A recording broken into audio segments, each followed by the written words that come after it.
Hoop Dreams, a sociological analysis.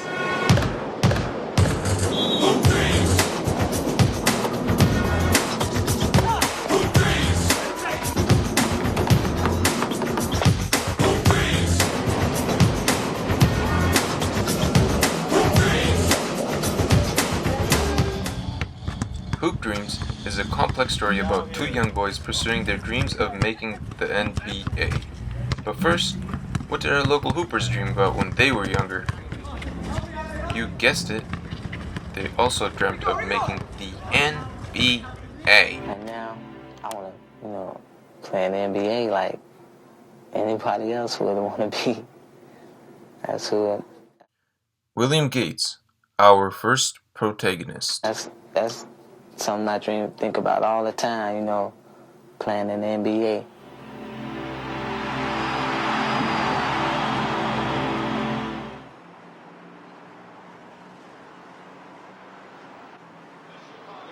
Is making his 7th All-Star appearance from the Detroit Pistons, 6'1", Isaiah Thomas.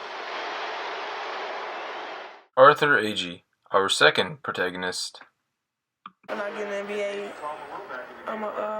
first thing I'm gonna do, I'm gonna go see my mama. I'm gonna buy a house.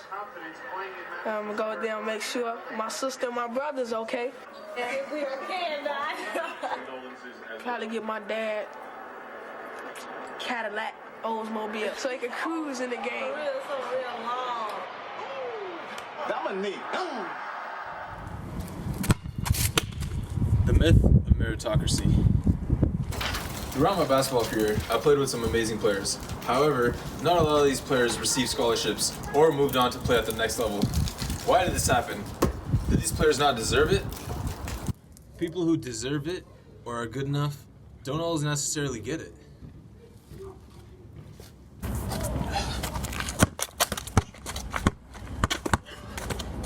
Some of these players just didn't have the right coaches or mentors. They didn't have someone telling them what to do, how to train, how to rehab. Whereas on the other hand, some players had that for them. They had someone guiding them in the right path.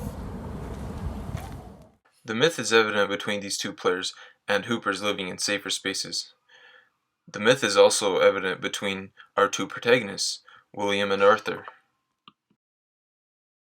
William has elite level coaching, gets to practice and rehab in top facilities, and has his scholarship completely paid for.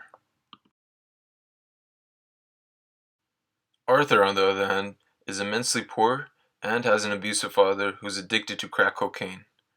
He also doesn't really have any significant mentors in his life. We can see this in the following clips. Now what you have to identify are the Both values William for and A, B, Arthur and C have in partial the scholarships equation. from St. Joe's. The rest of William's tuition is paid for by Cycle, a Cabrini Green organization. But Cycle can't cover this year's tuition increase. I was called on by Brother Edwin Dupre. He was trying to raise money to help kids that couldn't otherwise go to those kind of schools.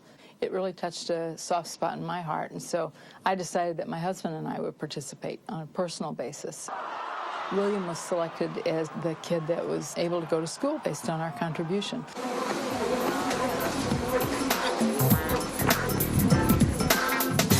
William's second rehabilitation is at the Baxter Clinic, used by many of Chicago's pro athletes. Both of William's operations and rehabs have been paid for by the school's insurance.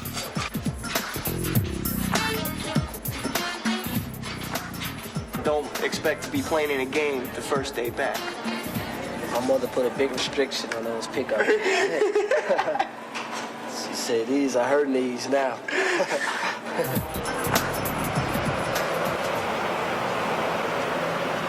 Back home, the family's troubles have worsened. Now I'm on welfare that I wasn't on then. And trying to live month to month on something like that is very hard. And you have 3 growing kids that need this, and you have bills to pay, and it's just not enough to make ends meet. It's been crazy. As far as his father and his mother's breakup, he'll come home and bowl stealing and you know, buying drugs and beat on his mother and stuff. You have to call the police, get an order of protection for him to leave me alone.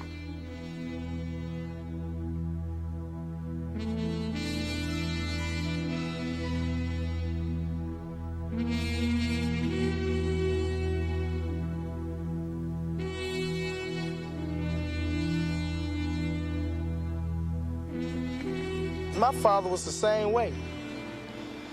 I think about it all the time when you come home and they fighting and, you know, that gets to a child's head.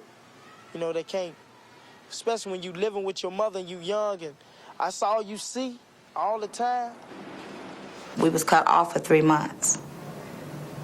We was cut off aid complete with no income. So therefore, do you know what happened? Our lights were cut off, our gas were cut off, and we were sitting in the dark.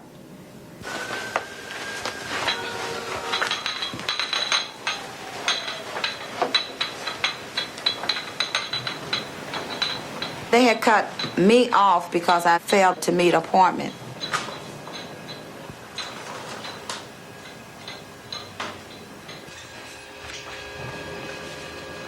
It hurt everybody in here. It changed everybody's attitude that you can have something today and it's gone tomorrow. So you know what the system is saying to me? Do you know what it's saying to a lot of women in my predicament? They don't care.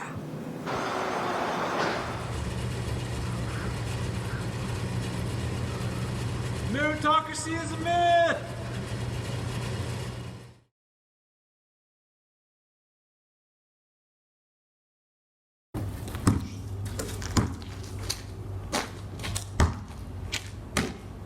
The power relations regarding William are very tricky.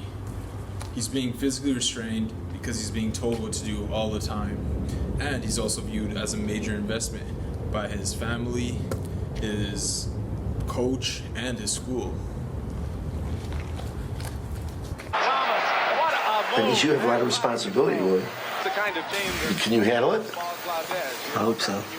I'm ready to go downstate. You want to go downstate? Yeah. You got to do something about it. You have 2 years to get us down there. And it's going to be all in your head. Isaiah Thomas has just hit his 20th point.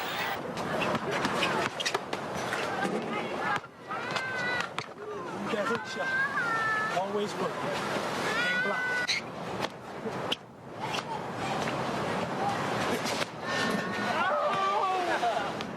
I just bang them and bruise them. I'm trying to let them know right now, you're going to get hit, you're going to get knocked down, you're going to get banged around. So you better get used to it now. Stop it. One little hook. All those basketball dreams I had, they gone. All I see, all my dreams is in him now. I want him to make it so bad, I don't know what to do. As Foucault would say,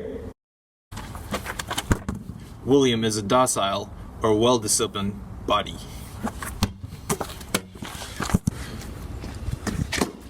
Throughout this movie, William is struggling to get this restraint off, and it's quite evident when he tells his brother that he shouldn't be living his dreams through him. William should have shot him.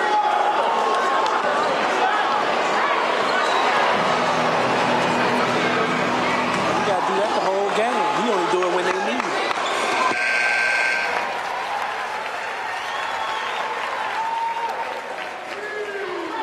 It was like my injury was making him look bad. I always felt that Curtis should not be living his dream through me.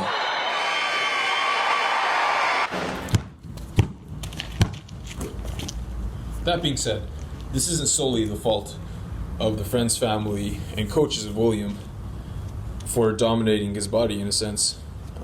They're being coerced by a more global phenomenon. The young black body making it.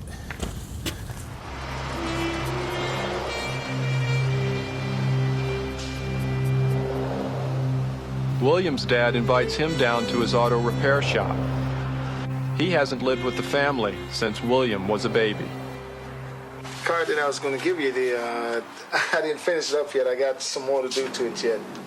I didn't see him for like 3 years. It never popped in my mind. Car back there? No, that's the car right over there, that black Cutlass right there. I think he's like, oh, he really must be able to play some basketball. I think now he sees something at the end for himself.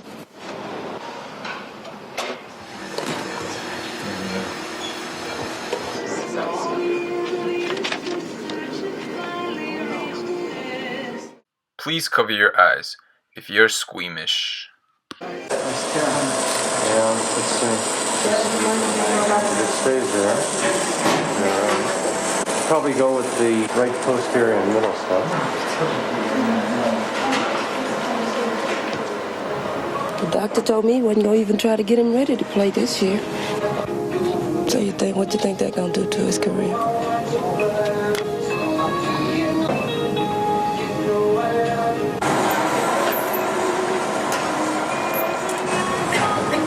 I really thought Curtis was going to make it. But he didn't make it, so I just wanted this one to make it. We were able to repair the cartilage.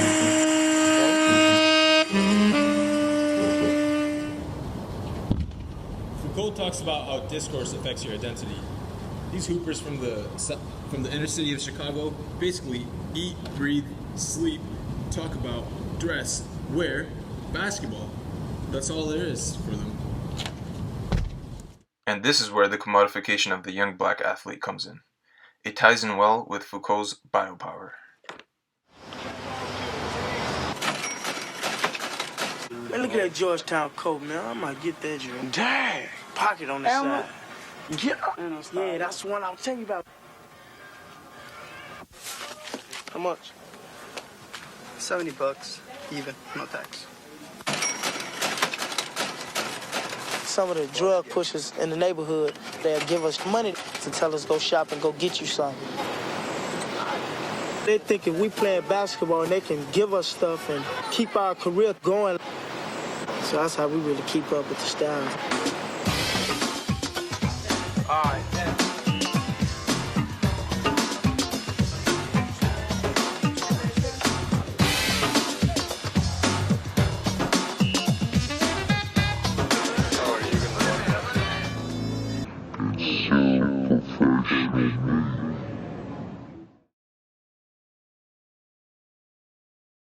Nowadays, superstar athletes like LeBron are speaking on behalf of the young black bodies. Just like Arthur, his father was in jail when he was born, and he was raised on welfare. Oh, hey. Attention Wright conducted a study in 2008 about the hierarchies of black masculinity in urban basketball spaces.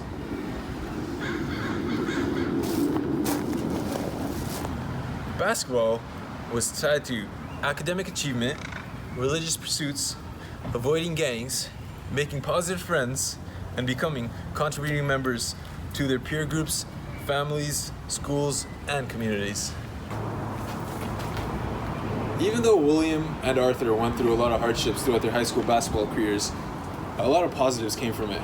Both of them had a full ride scholarship to college, including housing. Moments later, a Westinghouse foul, and then a double technical puts Arthur on the line with a chance to ice the victory.